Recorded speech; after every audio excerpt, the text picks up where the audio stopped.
After the end of World War II, the world was split into two, East and West. This marked the beginning of the era called the Cold War.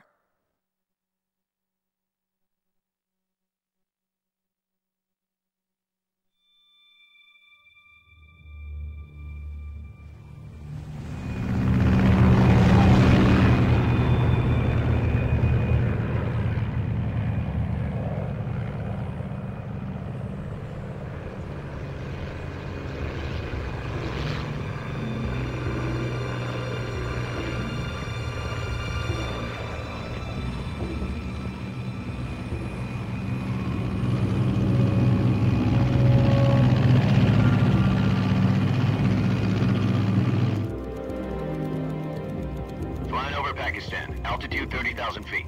Approaching Soviet airspace. 20 minutes to drop off. Commencing internal depressurization. Equipment check. Arm main parachute. All right. You ready to go? Drop zone still showing a high pressure mass. Cav okay. Good. We've got high visibility.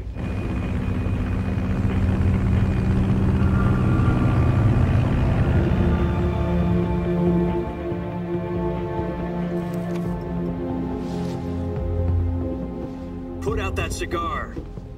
Connecting oxygen hose to interior connector. Put on your mask.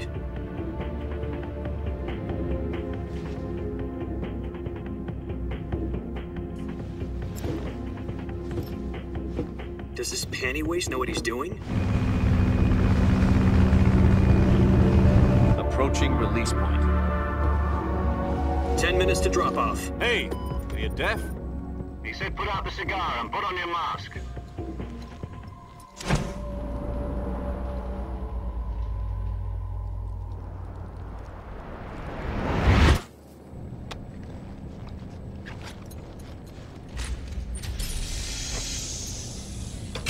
Depressurization complete. Checking oxygen supply. 6 minutes to drop off. Opening rear hatch.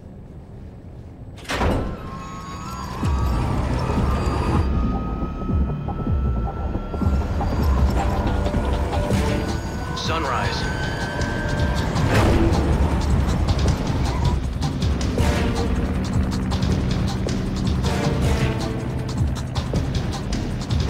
External temperature minus 46 degrees Celsius. 2 minutes to drop off. Stand up. You'll be falling at 130 miles per hour. Try not to get frostbite from the wind chill. 1 minute to drop off. Move to the rear. Activate bailout bottle. This is one for the history books. The world's first halo jump. 10 seconds to drop off. Stand by. Status okay. All green. Prepare for drop off. Countdown. 5, 4, 3, 2, 1. Spread your wings And fly. God be with you.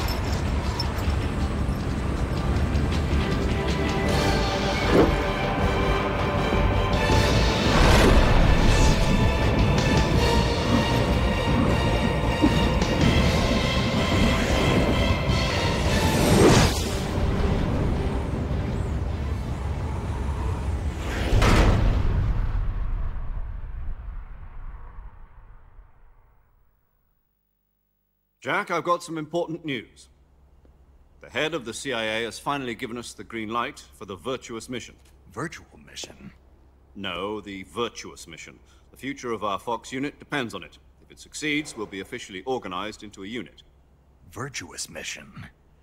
Sounds like some kind of initiation ritual. You know, don't get cocky. This isn't a training op. Right. So what exactly is this wonderful mission?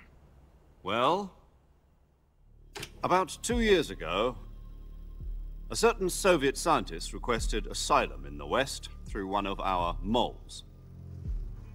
His name is Nikolai Stepanovich Sokolov.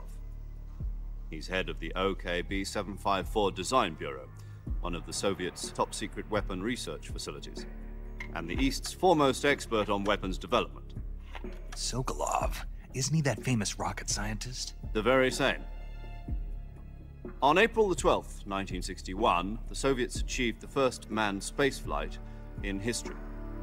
The Earth was blue, but there was no God. Well spoken. The rocket that carried Yuri Gagarin into orbit was the A-1, known as the Vostok rocket. Sokolov is said to be the man most responsible for the multi-engine cluster used in that rocket. After Gagarin's flight, Sokolov left rocket development to become the head of the newly established Design Bureau. From a lowly technician to head of a design bureau, that's quite a success story, so why'd he want to defect? It seems he'd become afraid of his own creations. Afraid? Call it a crisis of conscience. And for that, he left his country and his family behind and went over the fence? Not exactly. One of his conditions was that his family was also to be taken safely to the west. We used a mole to get the family out first and succeeded in sneaking Sokolov over the Berlin Wall shortly afterwards. I was the one who conducted the operation. The security on the eastern side was still full of holes back then.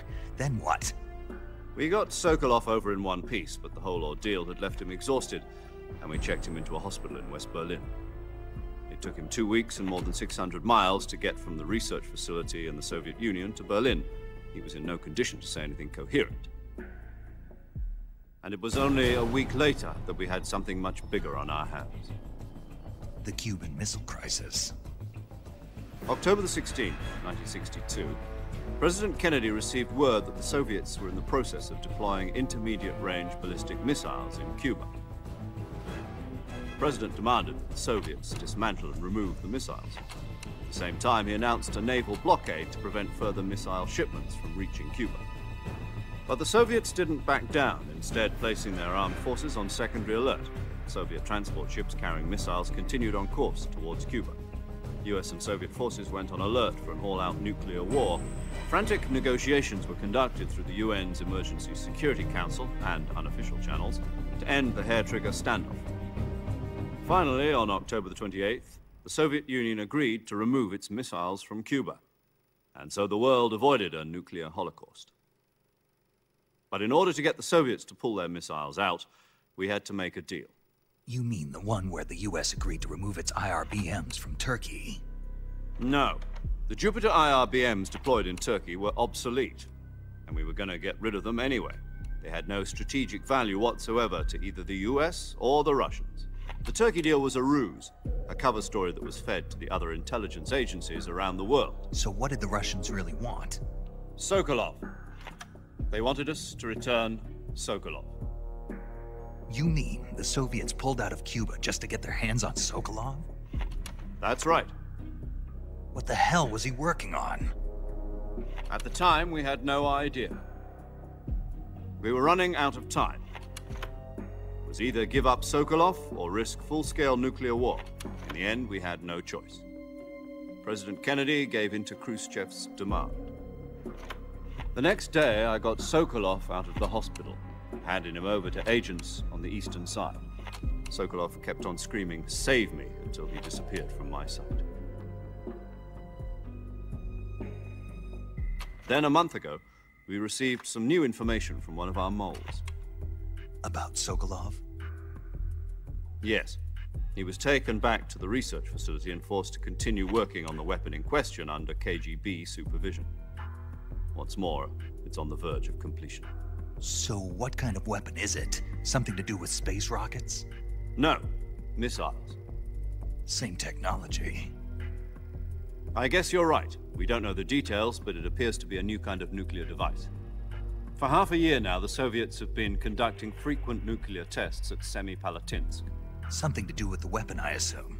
We're talking about a secret weapon so big that Khrushchev was ready to pull out of Cuba to get it back. Is Sokolov still in the facility? No. According to our intelligence, he's in Selinoyarsk, a place in the mountains about 3 miles to the west that's known as the Virgin Cliffs. The Virgin Cliffs.